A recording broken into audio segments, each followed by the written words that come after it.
Hello, everybody. Thank you for tuning in. Happy Monday. So we are June 16. We're halfway there and a couple more weeks for the school year, and then we are on summer holidays. Okay, so before I forget, I will continue to do these episodes every Monday. So I'm not taking a break this whole summer. So you can catch me live here on Facebook or the reruns of these on YouTube. And if you're watching me on YouTube, please remember to like and subscribe or whatever you find on there. Okay, so let's get into it. So my name is Huong Luu and I am with Cash Property. And this is another episode of Money Matters. And today I'm excited to share with you because I've got some debt. Okay, I'm not going to say bad debt or good debt because to me, all of my debts are good debts. But I've got some debt and I'm going to show you what my plan is over the next 6 months to pay off that debt in 6 months. Okay. And so basically it's half the time. Originally, I was thinking it was going to take me a year to 2 years to do this. And now I'm like, oh, I can do this in 6 months. Okay. So I'm going to show you that. Now, of course, I do have to say that my risk tolerance level and my financial accrements are higher than most people. And so please take what I share with you today with a grain of salt. Make sure you run your numbers, check with somebody else, make sure that it's the right thing for you because it might not be the right thing for you. I'm juggling a bunch of investments, a bunch of debt, and sometimes the decisions that I make, yeah, may not be right for you. So I'm going to show you what I'm doing on how to pay off this big debt that I have. It's about 300,000 that I'm looking at paying off, and I'm looking at paying it off in about 5 to 6 months. Okay, so I will share that with you. And the reason why I do these episodes is to give confidence in the numbers and to show, you what I'm doing so that it might make sense for you to do it and just, help all of us find that financial freedom that we want. Okay, so did that? Oh, yes. Okay, so let me share my screen and then let's jump right into it. Okay, so this Friday, yes, this Friday, we have a monthly mastermind. So if you are looking for a place where you can talk about real estate or money issues, please come. So the third Friday of every month, we host a cash property monthly mastermind. 2 hours straight of education, networking. Yeah, just a ton of stuff going on there. So that is this Friday. So I will put the link for this in the chat. And so you can join if you can't figure out how to navigate on Eventbrite or Facebook for this. My QR code is up here. You can come here, connect with me, and I will invite you that way. So there's a couple of ways to get that going. All right. So let's jump right into the calculation on how to pay off some debt. Okay. So let me make this a little bit bigger. So I've got a situation here where I've got some debt here, about 300,000 Canadian in debt. And I say that because, yeah, because I'm Canadian. Okay, so $300,000 I have in debt, and this is used for in an investment. So it's not consumer debt, even though I'm sure there's some consumer stuff in there. But most of this, majority of this, 99% of this, I would say is for the real estate investing portfolio that I have. Okay. And this is just one of the debts that I have. Like I've got tons of mortgages and other stuff. So in this example, I'm just going to talk about the 300 that I have because this one is actually at 13% interest rate. Okay. For some of you who are like not sitting down, you might want to sit down when I say that because that is a lot of interest on $300,000 of debt. Even though it's for real estate, and even though I am going to be making more than 13%, it's still quite a lot of debt if you think about that. Okay, so I'm going to share with you what I'm doing, how I'm going to pay this debt off in half the time, actually less than half the time, and why I'm doing it and all that stuff. Okay, so let's go through this. Okay, so the situation is I have 100,000 cash that I can use to pay off this debt. And the normal advice that people would say is, Hung, take that 100,000 and put it against your 300,000 and just get that down to 200,000. Like just pay it down. Like don't carry 300,000, especially at 13%.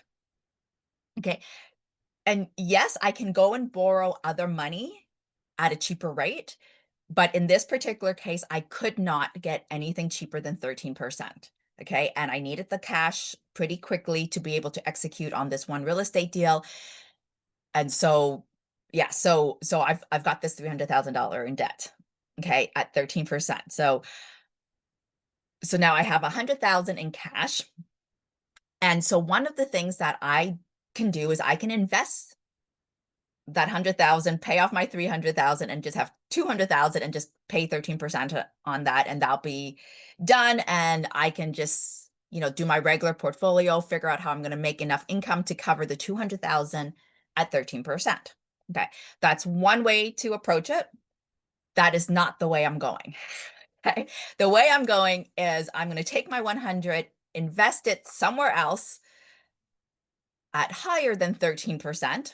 Okay, so that's the first caveat, is that whatever you do with that cash has to be higher than the interest that you're paying on the debt that you took out. Okay, as long as it's higher, then it might make sense. Okay, so in my case, I can do stuff at around, okay, so I'm running it with 30% a month. Okay. Now, yes, you can change that. And I know there are people who are going to say, Hung, that's total BS. There's no way you're doing this. Okay. It's unrealistic. It doesn't make any sense. Okay. So if you're thinking that, okay, don't worry so much about the returns. What I'm going to do is I'm going to change the numbers anyways when we're done through this, walking through the spreadsheet, so that you can see where the thought process is going. But just follow me on this. Okay. Because in my situation, I am actually doing something that is giving me 30% return on my money. That is 100% legal. Okay. Because like I'm a single mom and I have my engineering degree. And so I can't do anything to mess that up. Okay. So I'm doing something that is, it's a side hustle of mine, and it's totally legal for me to be doing this. Okay. So here's the thing. So when I was running through the numbers, I was like, okay, so my first option is I can take my 100,000, pay it against the 300, and then just carry 200,000 in debt and then just carry on. Okay. Or I can make this other investment where I'm getting 30% return on my money per month. Okay. What that means is then every single month I'm seeing 30,000 come back. That's huge. Okay. Like not many engineers are making this much money. Like when I was a full-time engineer, I wasn't making this much money. Okay. So at 30,000 a month, it would take me 10 months to pay off my 300,000, which I would still be really, really happy with. Okay. So I could just leave that, that 100,000 in, and every single month pull out the 30,000 and pay off my debt and get that down. And that would take me about 10 months. Okay. And so this 200, 300, 4, like I was just thinking about scaling. I was like, okay, Hong, if I can get my hands on 200,000, 300,000, and I was making the 30%, how long would it take me to pay off my 300,000? So I'm just scaling here. Okay. So, but I'm not doing that. What I'm doing is I'm sticking to my 100, and I'm saying, okay, I've got 100,000 to invest at 30% every single month. It's going to take me 10 months to pay it off. Okay. Now, the thing I'm doing, I need to actually have a reserve of 2 to 8, 2 to 8x. So it's stock investing that I'm doing. Okay. So it's not anything secret or anything, it's stocks. And so that's why I'm not going to scale up at 30%, because I need this reserve in case there's a drop in the market. Okay. So my desired balance here is the 300,000. Okay. But I'm going to stick to the 100 and then just carry the reserve in there.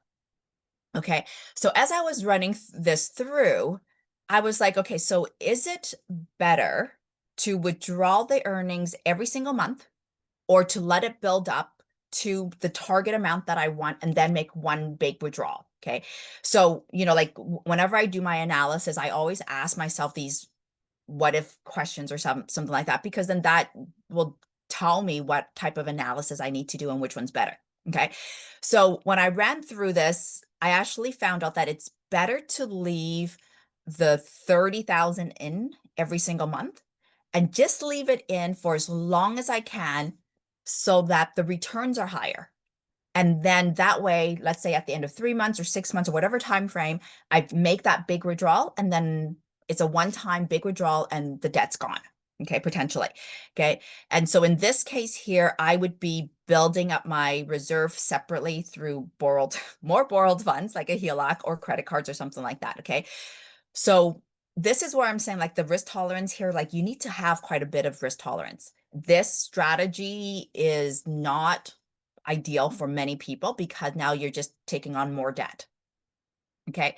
So here I'm basically just saying, okay, well, I have a reserve and I'm going to build up my reserve, and leaving the 30,000 in will help me with that reserve. But in the meantime, I can also build my reserve separately. So I have sort of like a double reserve. Okay. So that's fine.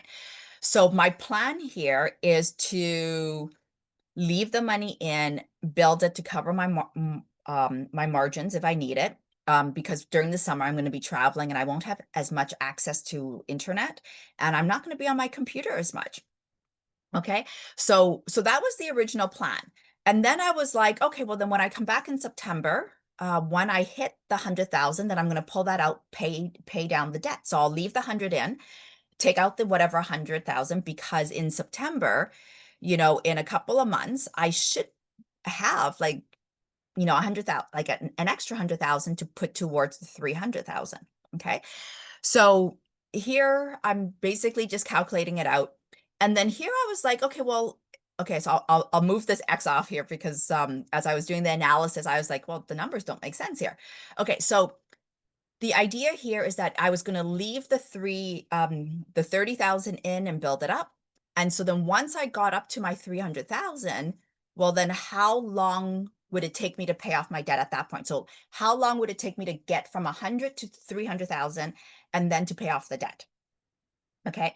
So the number of months to get me to my desired balance of 300,000, which is what I want, because, okay, so let me take a step back. The reason why I want 300,000, this is just a personal choice, picked out of the air, because I want to make about 100,000 a month, 100,000 a month, 100,000 a month in cash flow. Okay.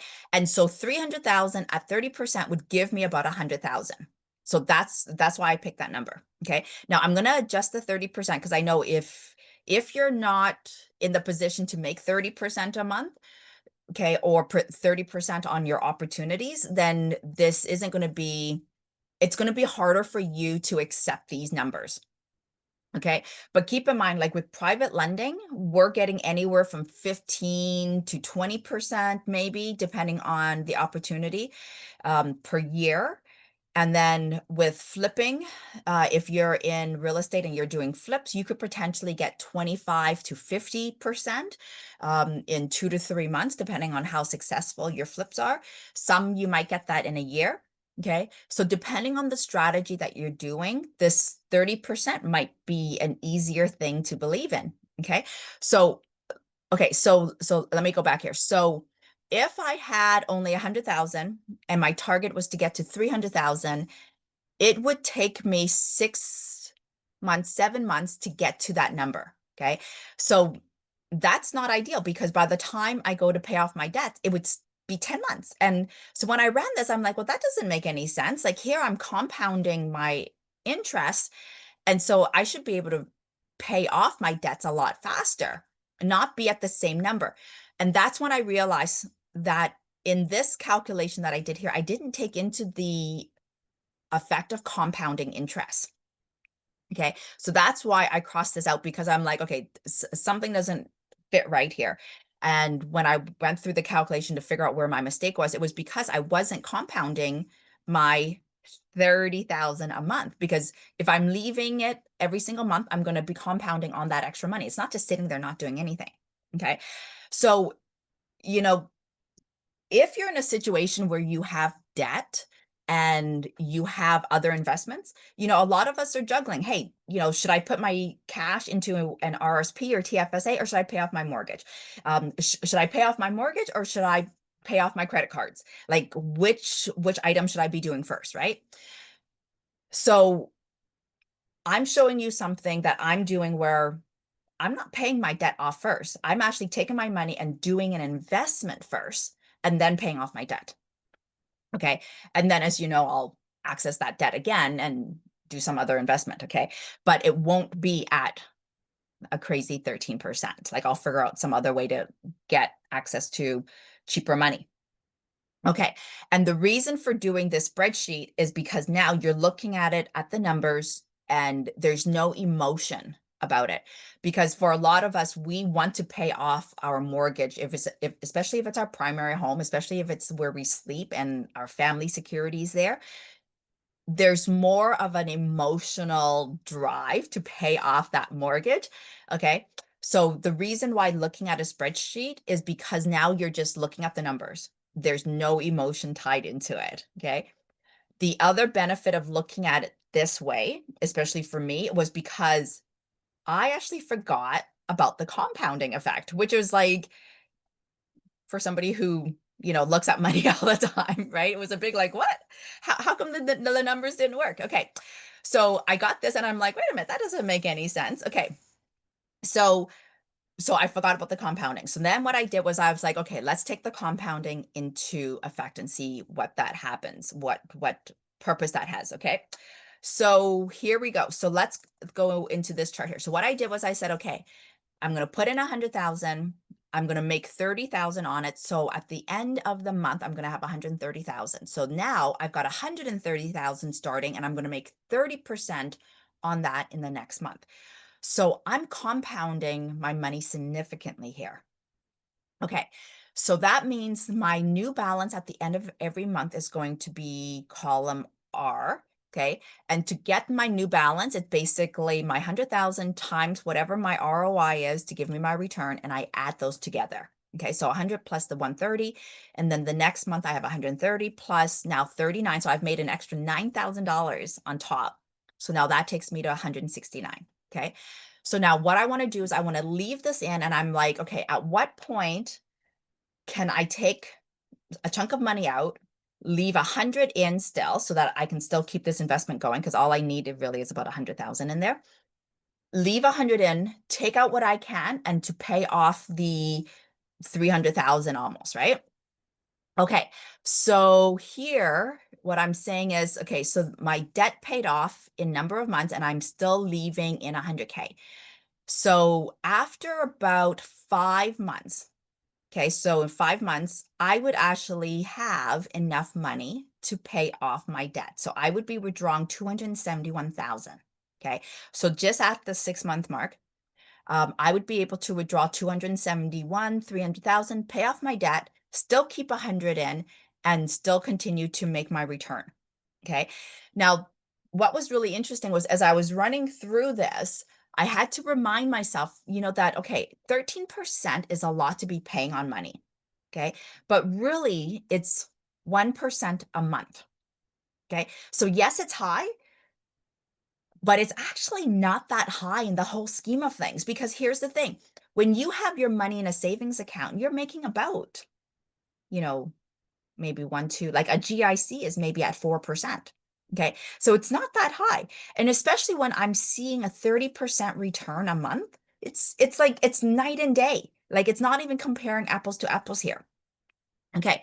So now what I've decided to do is leave the money in, get the 300 build up, and then just take that whole amount and then just pay off that 300. And then that way, yes, I'm paying the higher 13%, but that debt's going to be gone in less than 10 months. Like I'm basically paying that off in about half the time. Okay. So I'm going to leave the profit in, let it compound, and then pay off the debt in almost half the time.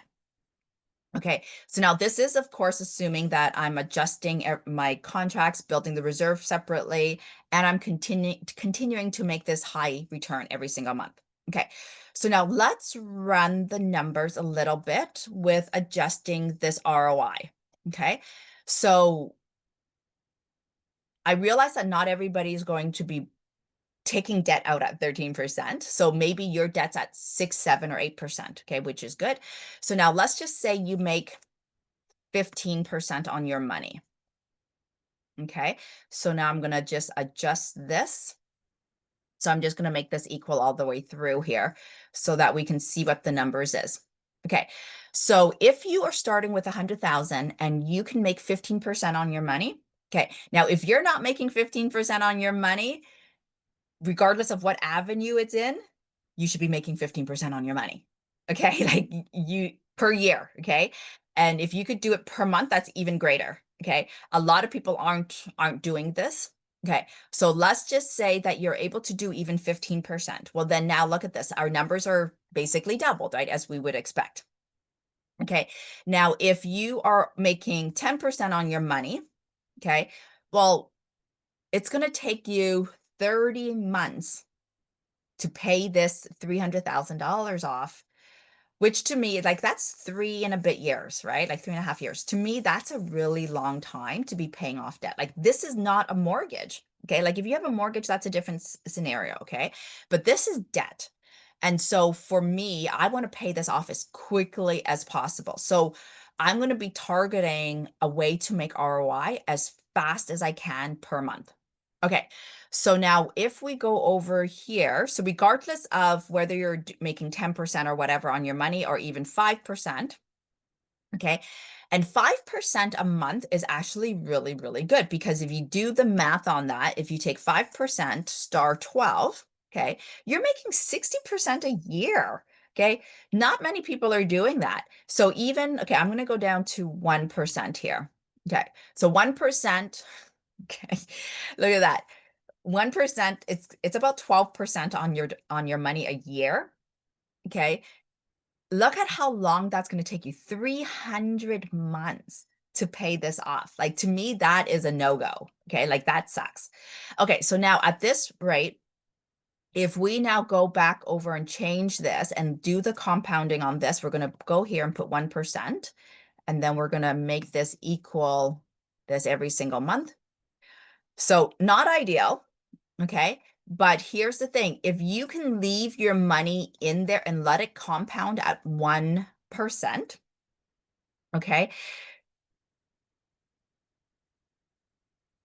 Let me see here. This is telling me that, okay, so the number of months, okay, I may need to check this because here it's saying, okay, if I left this in, yeah, no, there's no way this number is right because basically it's saying that I would have to leave my money in there for 300. Well, yeah, I guess so, because it would take me 300 months to pay it off. And it's basically saying I would have 300 months. Yeah, I would still need another 300 months. So like it doesn't really make a big dent here. But when you go down further, right now you're at 54 months versus, yeah. So I'd have to check the formula here. For some reason, I don't think this makes sense here. Right? Because you're not making that much of a withdrawal every single month. At this point, yeah, it just would not make sense. Okay. So you would need to have a significantly higher return per month in order to do what I'm talking about in terms of very aggressively paying off this 300,000 in a few months. Okay. So the thing to take away from this is that the higher your return, the better. Okay. And it's showing the importance of compounding interest.